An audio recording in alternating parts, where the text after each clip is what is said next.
نيلي المصري، إعلامية وباحثة رياضية. أنا أول إعلامية رياضية بفلسطين من أكثر من 10 سنين. يعني كانت بدايتي وانطلاقي يمكن ب 2001 تقريبا. كانت عن طريق الصدفة، رغم أني كنت أنا بحب الرياضة وبتابع رياضة، بس ما كنت بتوقع في يوم من الأيام أني أشتغل بالإعلام الرياضي. كنت أهوى الصحافة، لكن بعد فترة معينة وبعد تخرج من الجامعة وجدت عندي حصيلة كبيرة من المتابعة الرياضية والمعلومات الرياضية، بحكم طبعا عمل والدي كان مدير إداري لمنتخب فلسطين لكرة القدم. أنا اسمي عبير أيوب، عمري 25 سنة، بشتغل صحفية بالصحافة الإنجليزية. إلي سنتين تقريبا بشتغل بهذا المجال. بصحى كل يوم الصبح بدي أشوف الأبديتس، إيش في البلد، أشياء ممكن أنا أشتغلها وتكون مهمة للإعلام الدولي، لأنه الإعلام الدولي بيختلف شوي عن المحلي، ما بقدرش أشتغل كل تفصيل بصير. وبنزل على الميدان، بعمل الانترفيوز تبعوني، المواضيع اللي بدي أشتغل عليها.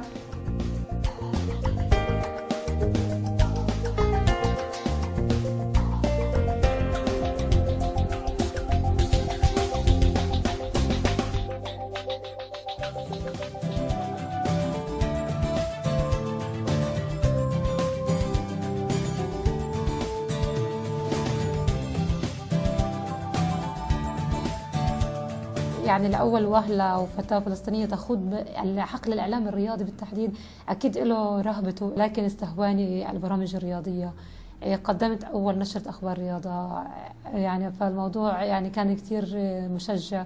بال 2005 شاركت بملتقى الإعلاميات الرياضيات العربيات، وكان بصراحة هذا حافز كبير بالنسبة لي.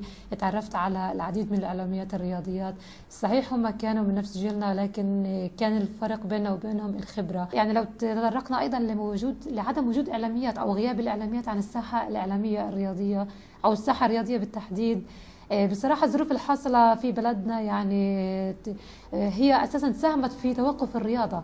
يعني وجود رياضة يعني وجود إعلام رياضي يغطي الأحداث الرياضية، فهذه كانت أيضا عائق أمام الإعلاميات. أيضا توجه الإعلاميات إلى الكتابة في القضايا الاجتماعية والقضايا السياسية والقضايا اللي تخص يعني وضعنا الفلسطيني.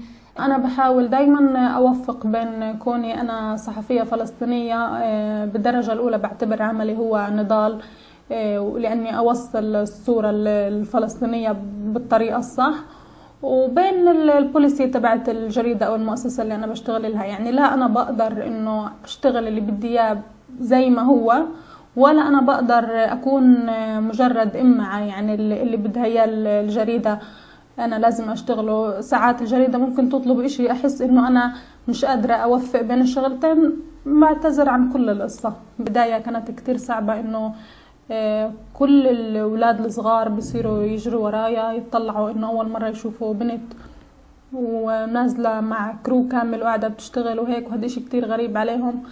مرات مش بس الأطفال، مرات حتى الناس الكبار بالعمر بيتهيأ لهم إنه هاي البنت يعني بعرفش كيف بيفكروا فيها يعني، بس بيعتقدوا إنه هي كل إشي عندها عادي. ممكن ما تكونش حدا كتير محافظ لأنها بتشتغل بهذا المجال. فهي هاي المضايقات اللي بتصير. يعني كانت بالأول تضايقني، بس هلأ مع الوقت كتير تعودت عليها وصرت بالضبط أعرف كيف أتعامل معها. وهلأ ولا عمره كان في قصة وبدي أشتغلها وحكيت للناس اللي أنا بشتغل معهم إنه أنا لا، هاي القصة بقدرش أشتغلها لأنه أنا بنت. لا، بروح على مكان وبكون معي مصور، فبقولوا لنا إنه لما يخلص وقتكم رح نحكي معكم، وبيرفضوا ياخدوا رقمي أنا لأنهم بدهم مش يحكوا معي أنا، وكأنه يعني أنا ما بديش أحكي مع هذه العورة مثلا، بحكي معك أنت لما تخلصوا. فهاي الأشياء سخيفة ومزعجة، بس مش بتضايقني أنا لأنه أنا تعودت على هذا المستوى من الناس. بس أنا بزعل على الناس إنهم لهلأ التفكير تبعهم محصور في شاب وبنت.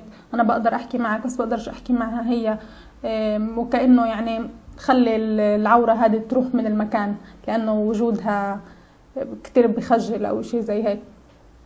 هلا مع الوقت الموضوع صرت انا لو ما لقيتوش في مكان استغرب. يعني صرت متاكده انه انا كل مكان بدي اروحه الناس بدهم، اذا كانوا رجال بدهم يديروا وشهم، إنه يعني خلوها تخلص اللي بدها إياه وتروح. كمان ثقافة المجتمع لها دور كبيرة، يعني مش سهل إنه يتقبل مجتمعنا الفلسطيني وجود فتاة في الملاعب أو فتاة يعني تقوم بإجراء مقابلات يعني مباشرة مع رياضيين ولاعبين وإداريين، يعني كل ما يتعلق بالرياضة.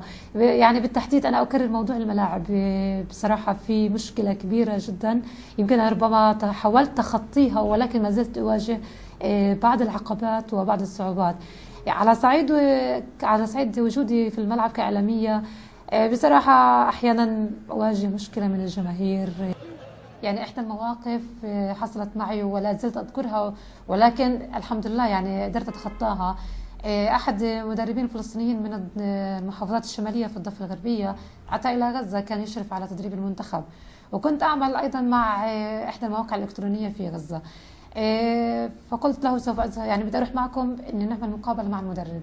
قال لي لا عيب. نزلت الملعب أجري بشوية مقابلات. بعد المقابلات أحد الجمهور دفعني للأمام. طلعت عليه بقول له مش شايفني؟ فقال لي أنا آسف فكرتك شاب. قلت له طب والإشارة اللي على راسي؟ يعني هاي كانت نوع من الاستفزاز اللي بيصير في الملعب.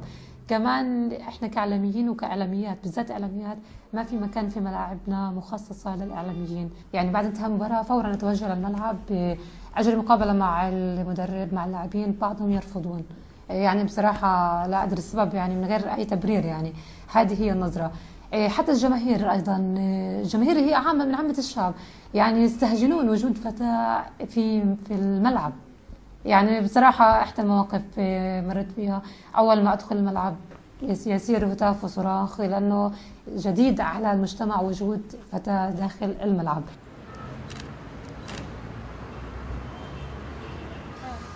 واحد من المواقف اللي بعتبرهاش صعبة قد ما بعتبرها سخيفة، انه كنت بغطي جنازة، فرحت انا على قسم الرجال لاني بدي اعمل انترفيوز، فاجا حد بيقول لي في جوا قسم للعزاء نسائي، احسن ما تكوني احسن من منظرك وانت بنت وحيدة وسط كل هدول الشباب.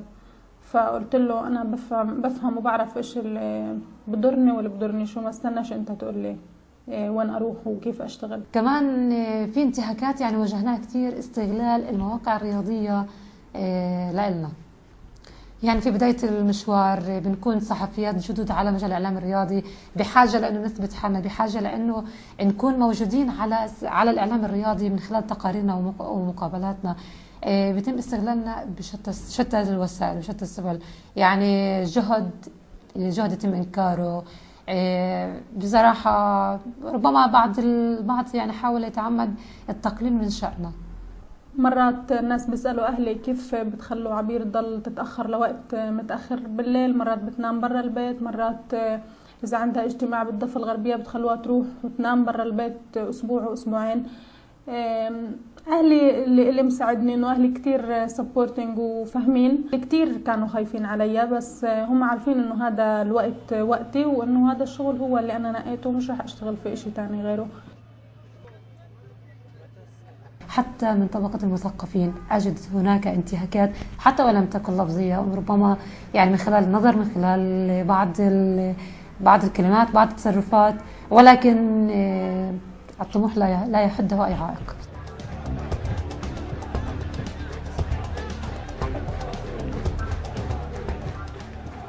لكل الناس اللي بيدرسوا صحافة وإعلام بالوقت الحالي وحلم حياتهم إنهم يصيروا صحفيين مشهورين زي النماذج الكتيرة اللي قدامهم، أنا بقول لهم إنه الموضوع هذا مش مستحيل، لكن هو أبدا مش سهل، وخصوصا إذا كانت الصحفية هذه بنت.